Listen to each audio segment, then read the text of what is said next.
Assalomu alaykum, hurmatli kanalimiz kuzatuvchilari, qadrli obunachilar. Navbatdagi munjolimizni buyurtmalarini mana olib kelib, joyiga o'rnatib berdik. Biz bu yerga o'sha shkaflarni joylab berganmiz. Mana bu chetiga esa mana bunday qilib oynalar bilan tepa-pastiga oyna, yonlarni yonadigan qilib, chiroyli qilib limoncha qo'yib berganmiz, do'stlar. Xo'p, shkafimizni materiali LDSP rossiyskiy bo'lgan, balandligi 265 tashkil qiladi, uzunligi общий joyi 4 metr tashkil qiladi, do'stlar. Buni ko'rishingiz mumkin. Mana ikkita qizga mo'ljallangan polkalari. Shkafimizning chuqurligi 60 sm, 50-45 emas, 60 sm. Polkaning o'zining chuqurligi 50 sm tashkil qiladi. 5 tadan o'sha offset petlaridan foydalanganmiz. Yopilishlariga e'tibor berasizlar. 100% stanok kromka, o'sha PVH kromkadan ishlatganmiz. Birlikdan foydalangan. Sababi birlik kromkada stiklaris отдельно shunga o'xshab ajrab chiroyli bo'lib turadi, do'stlar.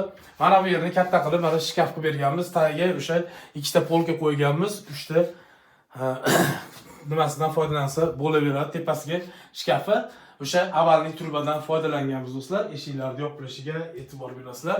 Mana bu yerga o'sha polkalarni qo'yib joylashtirib berdik. Xuddi shu narsani bu yerga yana bitta takrorlab berganmiz, do'stlar. Mana bemalol ko'rishingiz mumkin. Eshik baland bo'lishiga qaramasdan yopilishiga e'tibor berasizlar. Tagidagi eng asosiysi mana shu narsaga e'tibor beringlar, do'stlar. Sababi noshkasi 5 sm ichkarida. Mana bu eshikni ochib kiyim olayotgan vaqtda mana ko'ryapsizlar, oyog'imiz o'sha kirib ketyapti ichkariga. Shuni hisobini olinglar. Ko'pchilik oyoqlarini o'sha shkafni noshkasiga oldiga qatiradi, shunga urib oladi. Biz hamma tomonlama e'tibor berganmiz, do'stlar. Bunga tepa qismini antresol qilib tayyorlaganmiz. Ichi qo'lni ikkiga ochiladi. Stiklariga bitta e'tibor berasizlar. Endi bu do'stlar buni ruchkalari endi bu отдельный tema. Ruchkasini o'zi 1 metr tashkil qiladi. Mana shunday qilib, chiroyli qilib yasab o'rnatib berdik. 100% PVH kromkadan foydalanganmiz. Mana bu yerlarga salyaskani o'sha davutchiligidan qo'yganmiz, do'stlar. Mana yopilishlariga e'tibor berasizlar. Svetchalari, mana zerkallari ham o'sha rossiyskiyni tashkil qiladi. Kimga shunday mebellar kerak bo'ladigan bo'lsa, bemalol mana shu nomerlarga aloqaga chiqinglar. Joylarni borib razmerini olish, ustanovka, dastlabki hammasi besplatniy Samarqand shahar bo'yicha. Qolgan viloyatlarga ham hisoblab joyini aytamiz.